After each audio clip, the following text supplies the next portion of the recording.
You're tuned in to Ask the Master Auto Technician. Car questions? Get answers right now. Call 850-763-0555. James Auto Center, we fix it right, guaranteed. Beep, beep, beep, beep, yeah. Good morning, everybody. This is James Moore. It's 6 o'clock. It's Friday morning, bright and early. So if you got a car question, give us a call at 850-763-0555. We've been doing this on Fox 28 now. Well, we've been doing this straight without being on the radio now since November. And this is July, so we've been doing this for quite a while. But every morning from 6 to 6:30, believe it or not, you can call WPGX Fox 28 right here at 763-0555, which is James Auto Center's phone number. That's where we're broadcasting from. This is a production by me and my wife. We've been in business now in Bay County since 1980. We try to make sure that we can help people get things fixed and try to fix them the right way if they possibly can. We got Jerry on the line, Anna Marie. I think we have Jerry on the line. Jerry, what can I do for you this morning, sir? Yes, sir. Good morning. Good morning. I've got a 1993 Previa. Kind of like the SUV, Toyota. Yes. I was trying to figure out which one you had. You have the, it's a Toyota Previa, you say? It's like a little mid-sized van. Is that what that is? Yeah. Okay. Yeah. Yes, sir. It's all windows all the way around, a rack on the top. All right. What's your problem with it, sir? Let's see. Maybe I can point you in the right direction. And I have had problems with it. It's like it's getting too much fuel to it. I mean, there's no gas leaks anywhere. I've taken it. I don't know how many people. Mm-hmm. They've done a fuel pressure check on it one time, and they've changed the fuel regulator valve on it. Then the air mass control valve. Yes. The one that's up underneath the hood. Hey, this thing's got a drive shaft that drives the air conditioner from the engine. The engine's like midship, and it's got a drive shaft that drives it. I've worked on them years ago. I haven't seen too many of them, and that's what I'm going to. So tell me. You could help me out. One time they told me it was like the knock valve or the knock sensor. Okay. Well, the knock sensor's underneath the valve cover. Well, let me ask you a question. What's the car doing you don't like? You help me out. 8 miles to a gallon. 8 miles to a gallon. Are you putting out black smoke out the tailpipe? At one time, it was totally black smoke. Okay. I mean, soot, smut. All right, now. This is what I do for a living, and I'm going to try to point you in the right direction. In order to find this out on this older model of car, the simplest thing anyone can do is to have a digital volt ohm meter and go to the oxygen sensor. That's the little watchdog on there, and find out what's happening. 9 out of 10 of those oxygen sensors that I've looked at in the last 2 years on these older model Toyotas don't work. And what happens is they get stuck in the lean position. So the computer thinks it's constantly needing more fuel. And most people don't know how to check it. So it keeps dumping fuel in there, and the car keeps running rich and putting black smoke out. And all this wrong is a $100 oxygen sensor. But please don't change it till you at least check it out with a digital volt meter. I got a better thing for you. All right. When it was black smoking like that, right. I took it to this one mechanic. It was running. And I told him, just cut my catalytic converter out. No. No, I took it. No, it got cut out. Yeah, I know it did. Didn't help it. Took it apart. It all looks really great and everything. Was the oxygen sensor before or after the catalytic converter? It is before. Okay. Anyway, it didn't help it anything. I've taken it to Toyota 3 times. I've paid $200 every time I've taken it to them. And then they told me there's this temperature sensor over there by the spark plugs. Change that. Yeah. Change the air mass sensor, flow sensor, thingamajigger.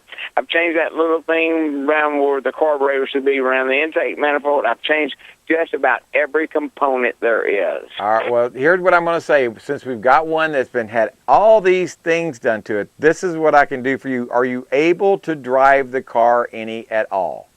Yeah. Okay, good. Okay. It just gets 8 miles a gallon. I understand. This is what I can do for you. I believe that vehicle does have a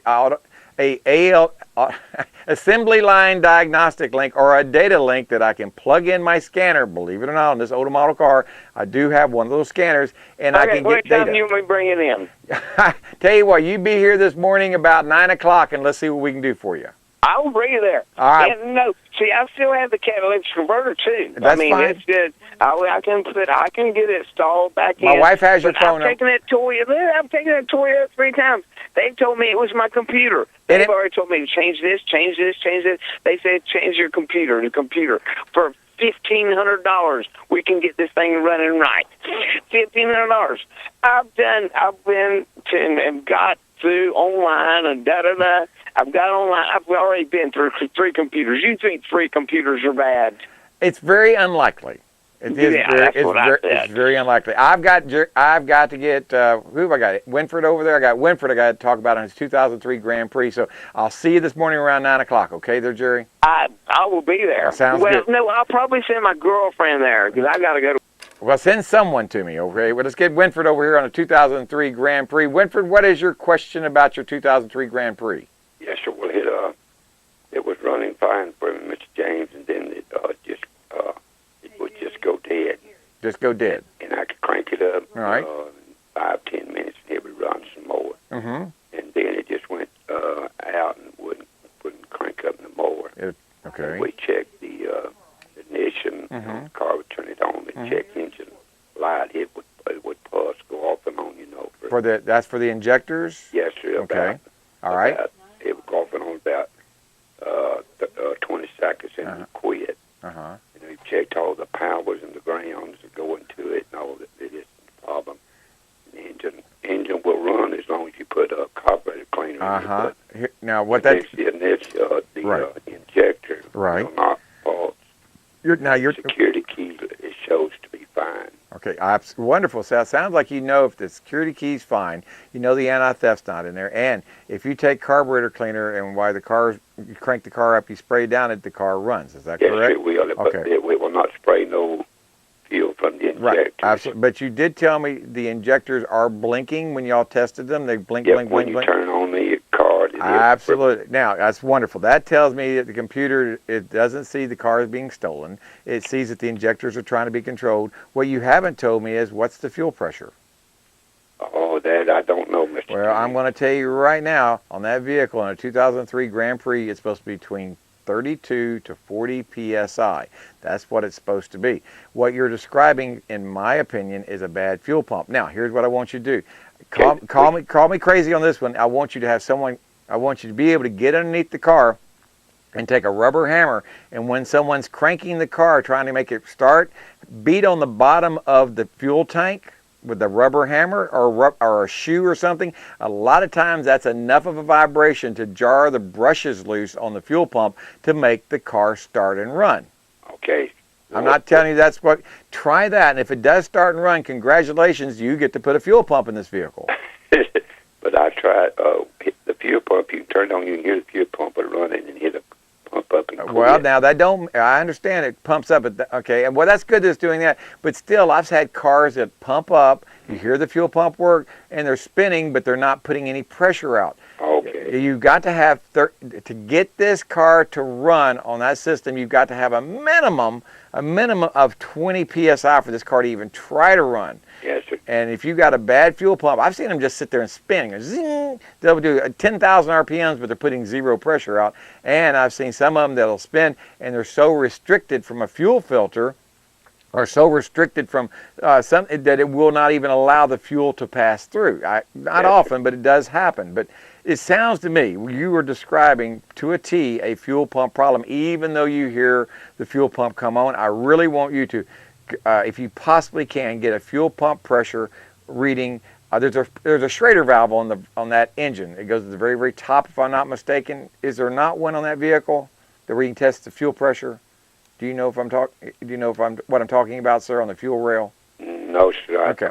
Well, here the best thing, if you don't understand if you don't have a fuel pressure gauge, if you have AAA insurance or you have full coverage insurance, they will tow the car here absolutely free, and it's part of your insurance company if you're a AAA member or you have full coverage insurance. But you're going to need to get the car to have someone look at it. If you would like to bring it down to my shop today, I'll be more than happy to look at it, but you're going to spend about an hour's labor for me to figure out what's wrong with it, do all the testing. If I can get it running on my equipment, I'll get it running. I'll finish testing the rest of the car out to see what caused this problem, and then give you a full report saying, okay, Mr. Winford, this is what it's going to take to fix this right here, to fix your problem, and here are some other things we want to bring to your attention, and if you want those fixed, fine. If you don't, we understand, but we want to let you know about the condition of your car.